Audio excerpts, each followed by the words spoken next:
Glad to see all the good energy in the room. I have a couple of special guests up here with me. This summer we have been in this art series talking about how the arts nurture spirituality. And so we've devoted this Sunday to a kind of a celebration of music, the way music can move us and connect us to one another and to our best possibilities together as a community. And so Micah will play and talk in just a little bit, but right now, Cherie Thompson and Anna McFerrin, I've invited to be with us here. And so, Cherie, I'll just pass it to you. As we texted one another this week, you talked a little bit about how, for you, the connection between music and spirituality is that it connects you to life. So can you talk to us a little bit about how that works for you? Sure, yeah. Is this on? Can you hear her okay? No, not yet. Is the red light on? It's on. Try it again. Testing. Nothing. Yes. Okay, is that good? Okay. Thank you for asking me to share a little bit today. First of all, I just want to give a little background on my journey with music. I grew up in a home that always valued music. Excuse me. With 6 kids in my family and all taking music lessons, our home often sounded like a busy music conservatory. Not only was music in our home, but also at church and in our community and our extended family. After church on Sundays, we would visit both sets of grandparents. One grandma told us stories of the years she played French horn with the Utah Symphony. The other grandma requested that we play hymns for her and classics on her grand piano. Though I played the piano my whole life growing up, it wasn't until college that I discovered the organ. As a freshman in college, I was in a worship service where the organ was played so magnificently and in a way that encouraged enthusiastic congregational singing. I was so moved that I decided to take organ lessons. I was majoring in mathematics at the time, but even as a non-music major, I was fortunate to study with the head organ professor, Dr. James Drake. He was a master technician and musician who taught me not only incredible technique, but expressive musicianship. I remember him frequently saying, "Music is more than black notes on white paper." Though I had always loved music, I found myself drawn to the organ because it evoked a wider range and deeper intensity of emotions than I had experienced with any other instrument. From poignant, tender feelings to dark struggle to joyous jubilance, I discovered I was finding and connecting with myself through this newfound medium. Author Matt Haig, in his book, How to Stop Time, said, "Music doesn't get in, music is already in.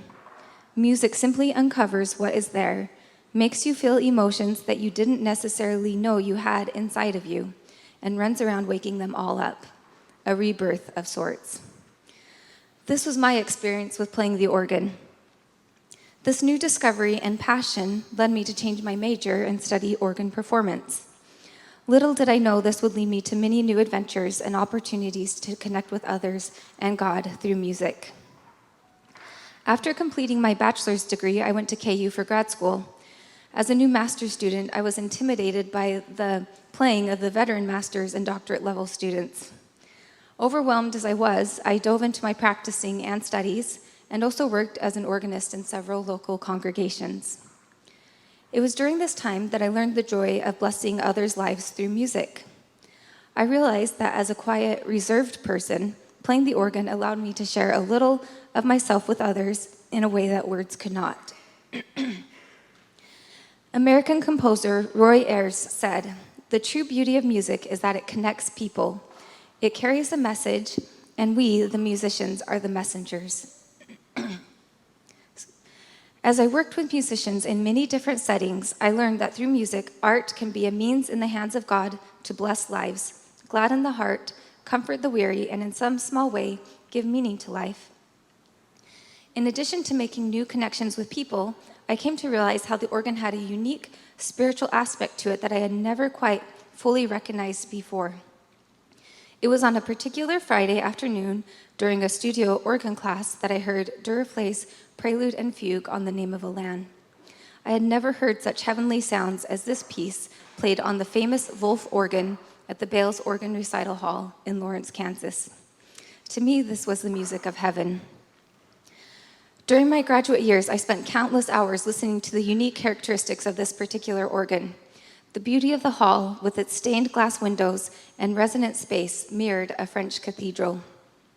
Its profound, gentle, low tones were sometimes felt more than heard, and contrasting with its glorious splendor of unwaveringly powerful chords, tuned vibrations from lowest to highest musical range.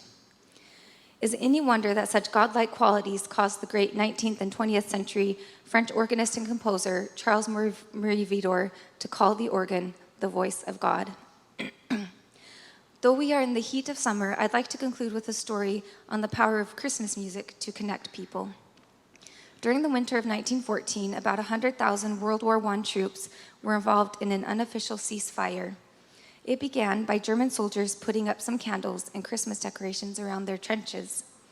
The soldiers continued the celebration by singing Christmas carols.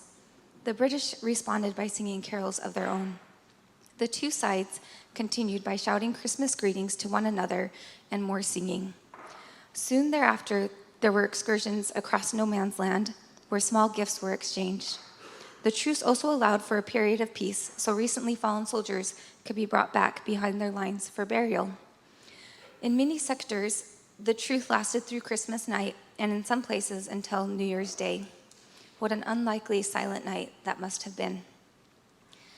As we have so much division in today's world, I feel strongly the power of music can be a force to connect us. One of my favorite Christmas carols is I Heard the Bells on Christmas Day.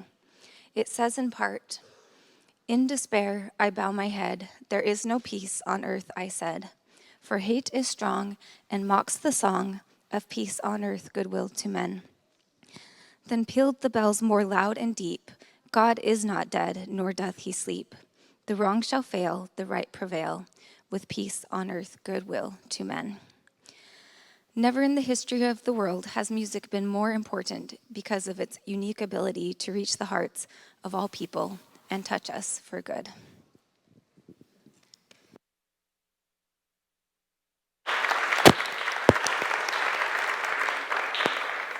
Cherie, thank you. I didn't know you were a math major at first. And I note that you describe yourself as a quiet and reserved person, so maybe this isn't your favorite thing in the world to do. But thank you for doing this. And we're busy and people are off to different places, but a lot of times after worship, a lot of you will just stick around to hear the postlude, and it's often just magnificent and wonderful way to end the day. So thank you for that, but thank you for the role you play in helping us worship. And it was wonderful just to hear a little bit about sort of why that makes sense in terms of your life calling. So thank you. Anne. Thank you for being part of our choir, and thank you to our choir for all the work you do week in, week out. But I understand this is not the only choir you sing in, so could you tell us a little bit about that? I grew up attending Second Presbyterian. My parents were members. I was baptized here at about age 9 months in the font that we used to have over there. And is the program up? Here's a program I found recently that my mother had put away in a box. It shows an Advent service in 1956 filled with music from children's choirs. There was a full-time minister of music at that time, but the children's choirs were led by members of the congregation. And you can see how many choirs there were. There were choirs in the church from age 3 on up in various forms. And that's where I kind of got started. Mike, our present choir director, requested that I speak about another choir with which I am involved. It's the North American Welsh Choir, Cor Cymru Gogledd America. My mother's parents were from Wales, but both had died by the time I was born. When I moved back to Kansas City after college, my mother and I started going to the local Welsh Society, which still exists. I became involved in the national Welsh scene about 10 years after that. Because of my national Welsh connections, I found out about a choir being formed by Mari Morgan of people from all over North America, the United States, and Canada. Mari is originally from Llanelli, Wales, but has lived in New Jersey for several years because of work. She's an excellent singer and performer. Beginning in 1998, we were sent cassette tapes for parts and music and paper copies of the music. Mari made a few trips to cities considered key cities, where locals and anyone else who wanted to come could gather and have a practice with her. Luckily, Kansas City was one of those key cities, and we practiced in the choir room here. In 1999, the choir had its debut at a Welsh national event that occurs every Labor Day weekend, where all choristers came several days ahead and met up for the first time to practice, where there were just over 100 of us. All travel expenses are paid for by the choristers themselves. We sing mostly in Welsh, but also English and a couple of times other languages. Over the years, local and regional rehearsals continued with occasional choir calls for significant performances, mostly in the United States, but a recent one, pictures up, yeah. A recent one in which I participated this last June was in Banff and Calgary, Canada. These performances are usually involved with a Welsh-related event or place and are not obligatory, taking into account an individual's ability to pay expenses or have the time. The first real international tour was of Wales in 2002. There have been several others over the years. Another highlight for me was our trip to Argentina in 2008, visiting Welsh settlements there. How many of you know that there are Welsh settlements with Welsh speakers in Argentina? I don't see hands. It's in Patagonia, which is in Wales. And I can tell people about the story of that if you want to know why they're there. Now we get music and announcements through the site on the internet. And we sing a variety of songs. Some is religious related, some isn't. During the pandemic times, we had weekly Zoom meetings on Saturday mornings where we would practice singing or have speakers relating to our music, including composers and lyricists of the music we sing. Some of you will remember the Welsh Hymn Sings that the local Welsh Society had its second for several years, with audience participation singing Welsh hymns that were mostly from our church hymnal for over an hour to worship God. I personally find that activity very rewarding and meaningful. And a heads up, Welsh is said to be the language of heaven, so be prepared. And from closing from the Welsh hymn Cor Casalam, Ogani Bendigedig. How wonderful the singing. And thank you. Let's thank Sherry and Ann.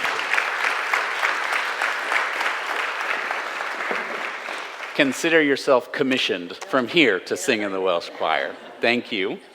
And Cameron, will you come and lead us in the next song?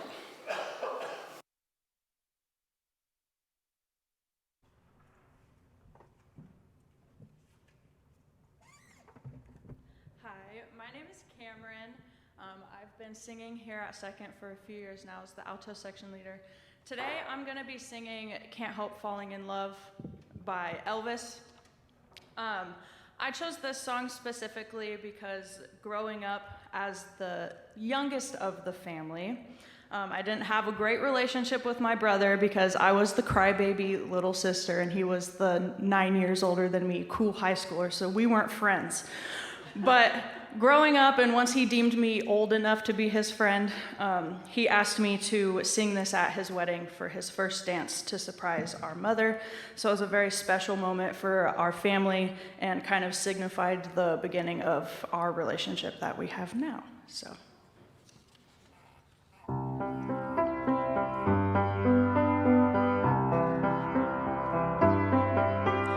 Wise men say only fools rush in, but I can't help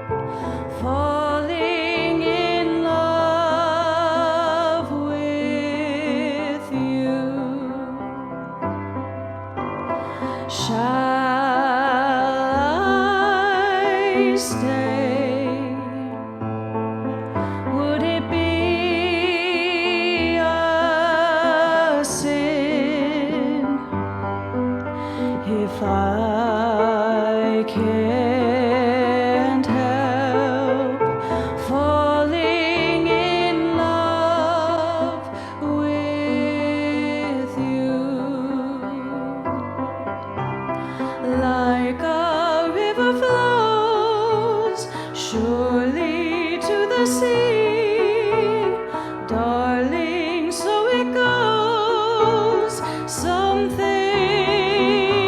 are meant to be. Take my hand, take my whole life too,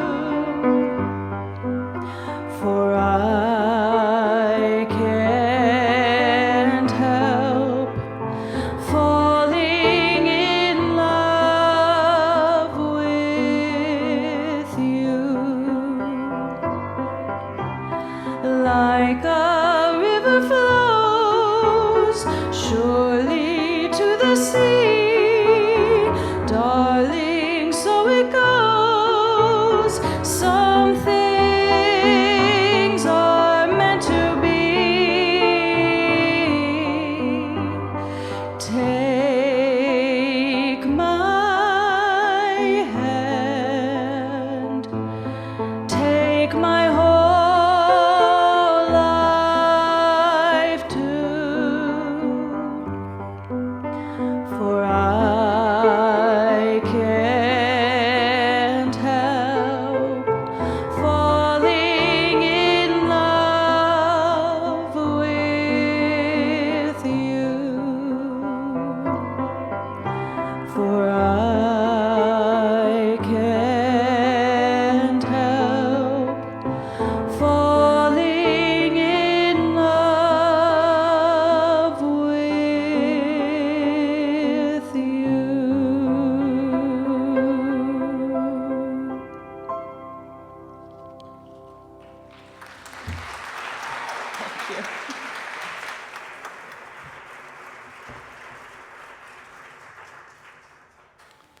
Micah Horton is our extremely talented music director. Are you going to use this one, Micah?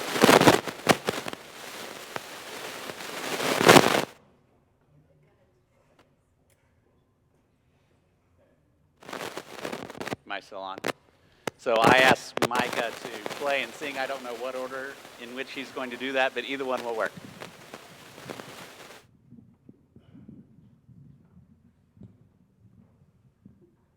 Now we awkwardly watch me set up.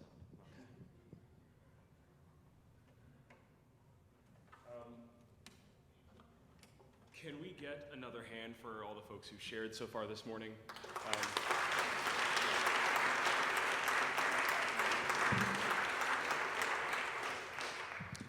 So I'm going to talk a little bit about music and kind of how it awakens and inspires, and how we can get in touch with our emotional side, and there will be a little bit something for all the metalheads out there, and a little bit something for the folks who like some soul, and there's going to be a little bit of crowd participation, but only at your own. Well, you'll see. So similar to Cherie, I grew up in a very musical household. My mom, actually, my very first performance was on stage when my mother was performing as Snow White, and I was in her uterus. And so I'd like to think, we're gonna skip the thought that just came to mind, but so you could say that I am truly a lifelong performer, never mind. But so it from then, like, we were always had musical soundtracks playing. We had the double VHS of The Sound of Music. Anybody remember that one? Anyone else have that? Yep. Where you stopped halfway through right before the Nazis came. You go, oh, I gotta go walk up to the thing, put it back in, and kind of bums you out when you're a kid because you're the one that had to do that. And so we just grew up performing, grew up singing, grew up on stage, and but all of my siblings and I grew up taking piano lessons as much as that stuck. Picked up guitar in high school and got involved in choir. I played in a metal and punk bands in high school, and we would play at bars in Philly, and just did all that stuff. And I actually grew up in an evangelical denomination. It's very, very fundamentalist, lots of very legalistic, lots of you got to follow the right rules and that sort of thing. But it also had that like praise and worship music the like kind of Jesus is my boyfriend kind of stuff. And you know, I led worship teams through high school and through college. And I went to a very small Christian college for my undergrad, and I kind of, you know, drank the Kool-Aid, if you will. And so there was always a disconnect there for me between that style. Church always felt really flowery. Not that there's anything wrong with that, it just isn't how I connect with the world. I tend to be more of a logic, data, statistics kind of person. And so I was always like, okay, well, there's kind of holes in this story, or how come this song is like this? That doesn't make any sense because that doesn't fit the narrative here. And I was never really able to get those answers. And so it always felt like there was something missing. It always felt like there was something lacking for me there. And so it wasn't really until I picked up guitar my sophomore year of high school that I started to truly be able to process those things, or to even just like, you know, process the emotions that I was feeling as a 15-year-old boy in New Jersey. And I didn't really become truly aware of it until later on, but like picking up guitar and then later on bass and then singing, that helped give me a channel with which to understand the emotions I was going through, to give name to some of them, but even to just process them in healthier ways than what some of my friends were doing. And so like that was truly the eye-opening experience that I needed in order to really connect with myself, connect with the world. And I know I see some nods from other logical, robot-y type folks as well. They're like, yes, this is me. And yes, and that's ultimately, long story short, that's kind of what brought me here to Second Pres, is I was, you know, doing that thing in that same denomination, and it kind of came to a point where it wasn't for me. It's for a lot of people, but it wasn't for me. And so what I truly love about the music that we do here and the way that we do worship services here is that it's not this mountaintop experience. It's more that it's saturating and providing a whole nother level of connection with each other and with ourselves. Because as I was doing that whole like worship team thing, and I traveled for 3 summers in college on like a traveling music team. And we did the whole praise and worship thing and all that, like, how great is our God? You know, we did all of that. And we figured out pretty quickly as young musicians, many of us are music majors, we figured out pretty quickly that if you play the right chord and you repeat the last line of the chorus a few times and then you kind of really take it down, all of a sudden, you've got complete control of every person in the room.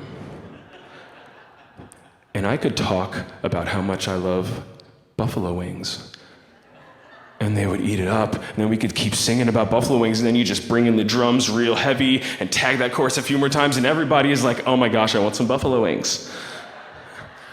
And so like, we kind of joked about it as like, oh, this is, you know, worship as like emotional manipulation, you know, like, but we truly realized like there is this sociological element to music that connects us, and like we would joke about it and kind of in that way, but truly we could play a piece of music, and I could play it several different ways, and we could to evoke several different types of emotions. So this is where that crowd participation part is coming in real fast, right? All right. Where are my Stranger Things fans? Who's watched season 4? No spoilers. Okay, so we all know that Metallica song, right? Master of Puppets. Like that was my favorite album in high school. It's so good. Obviously, we're not going to do the whole song because I don't have the right equipment, but. We're gonna take this like interlude part of it. It's like the softer, slower part. And I want you to tell me, just kind of shout out, I'm gonna play like a couple bars of it. Shout out like what mood, what emotion does that kind of bring out in you just from hearing it?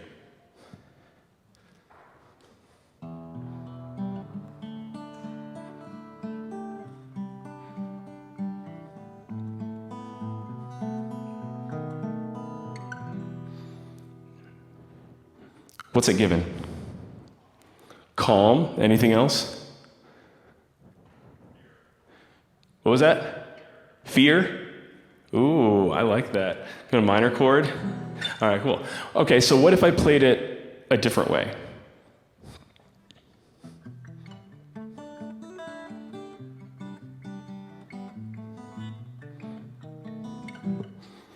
What's that giving? Fun? All right, anything else? excitement, play, right? It's the same notes. It's the same chord progression, right? I'm arpeggiating them in the same way. What if we took it a step further? We took that basic chord progression. For you music folks, we've got an E minor, a D with occasional 7, C major 7, and then a B7. So it's kind of a standard walk down. It's a really common chord progression. What if we just took that harmonic idea? Non-musicians, are you still with me? Okay, a couple of us, okay, still with me, cool. What if we just kind of took that basic idea, and changed it up even more? So what if we did it like this?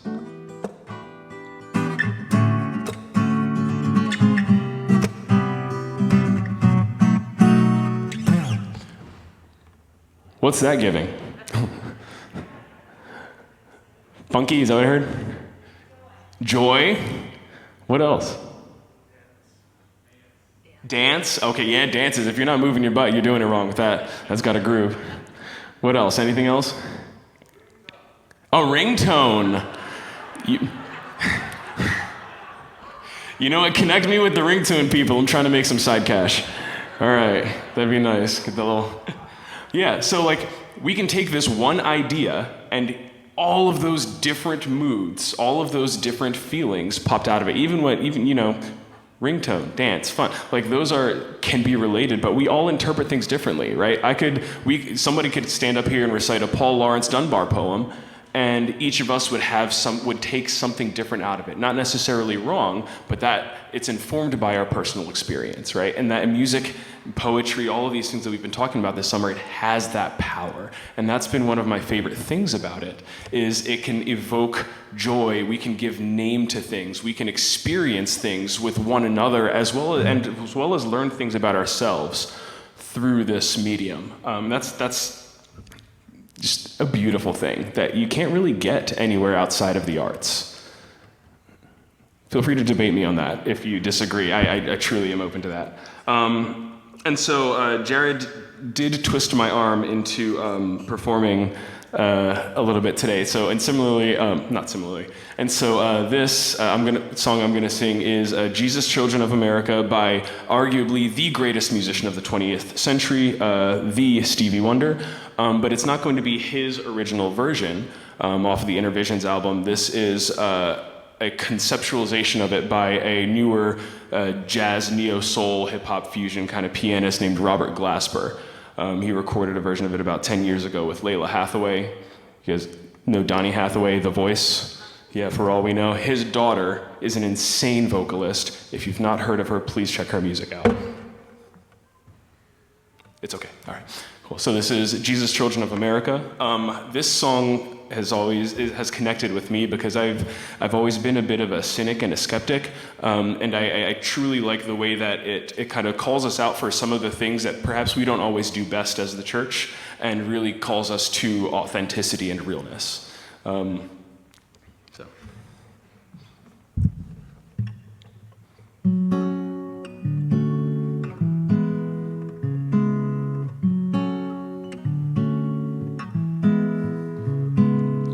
Hello, Jesus, Jesus, children, Jesus loves you, Jesus, children, hello, children, Jesus loves you of America.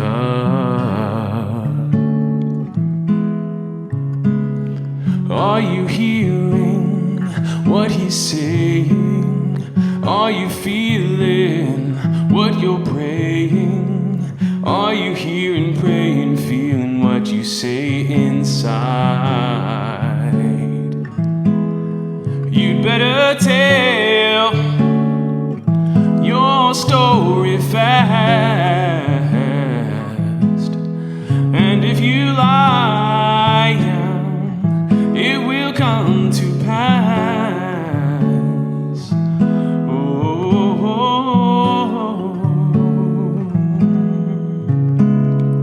Tell me, holy, holy ruler, are you standing like a soldier? Are you standing for everything you talk about?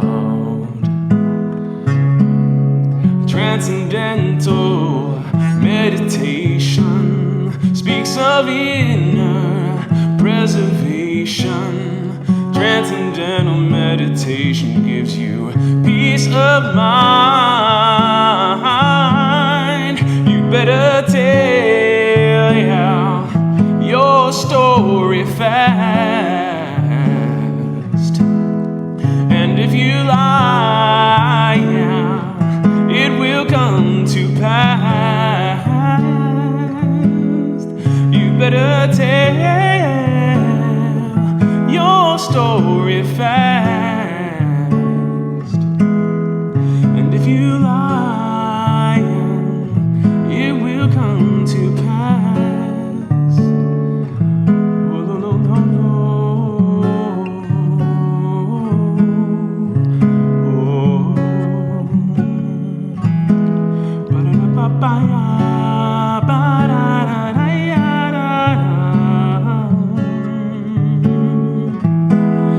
You better tell your story fast. And if you lie, it will come to pass. You better tell your story fast. And if you lie, it will come to pass.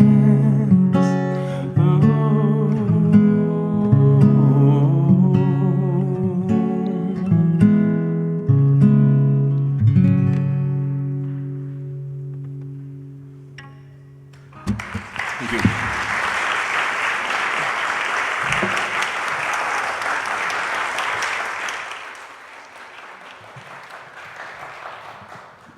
Thank you, Micah. Well, this has been a morning of music, and we are going to end our morning by inviting your participation in congregational song. I'll give Micah a moment to transition back up. We'll sing "Blessed Be the Tie That Binds." Will you stand in body or spirit as we sing together?